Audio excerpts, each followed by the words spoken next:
আচ্ছা, আপনার কি কখনো এমন হয়েছে যে কোনো পুরনো কথা বা অপমান বারবার আপনার মাথার ভেতর রিওয়াইন্ড হচ্ছে? মনে হচ্ছে যেন ওই একটা ভুলের জন্যই আপনার পুরো জীবনটা আটকে আছে। মনস্তত্ত্বের ভাষায় একে বলে রুমিনেশন বা অতিরিক্ত চিন্তন। আমাদের মস্তিষ্ক কিন্তু অদ্ভুত এক উপায়ে কাজ করে। কোনো নেতিবাচক অভিজ্ঞতা বা অমীমাংসিত ঘটনা দেখলে মস্তিষ্ক সেটাকে একটা বিপদ হিসেবে ধরে নেয়।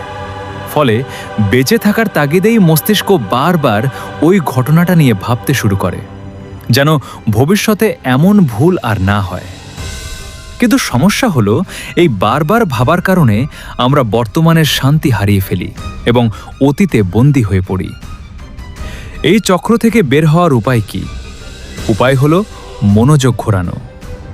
যখনই দেখবেন মন আবার সেই পুরনো স্মৃতির পেছনে ছুটছে, নিজেকে এই প্রশ্নটি করুন, এই মুহূর্তে বর্তমানের জন্য কি আমি কিছু করতে পারছি? যদি উত্তর না হয়, তবে সচেতনভাবে বর্তমানের কোনো কাজে মনোযোগ দিন। অতীতকে আপনি বদলাতে পারবেন না, কিন্তু বর্তমানের প্রতিটি মুহূর্ত তো আপনার হাতেই। ভিডিওটি ভালো লাগলে লাইক ও শেয়ার করুন, আর কমেন্টে জানান আপনি কোন বিষয়ে সাইকোলজিক্যাল ভিডিও দেখতে চান।